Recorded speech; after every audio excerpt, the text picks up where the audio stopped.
Praise the Lord. கர்த்தருக்கு ஸ்தோத்திரம். கர்த்தர் நல்லவர், அவர் கிருபை என்றும் உள்ளது. இந்த நாளுக்காக எடுத்துக்கொள்ளப்பட்ட வேத வசனம் 2 நாளாகமம் 17வது அதிகாரம் 7வது வசனம்.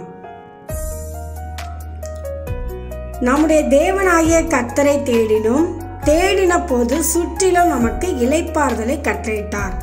ஆமென்.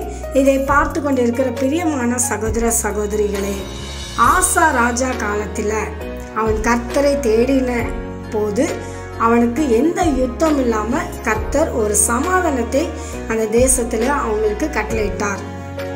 இதே போல நீங்களும் அனுதினமும் கர்த்தரை தேடும்போது கர்த்தர் உங்களுடைய வாழ்க்கையில சமாதானம் இல்லாமல் இருக்கிற குறைவை நீக்கி உங்க வாழ்க்கையில கர்த்தர் சமாதானத்தை தருவார். ஆமென்.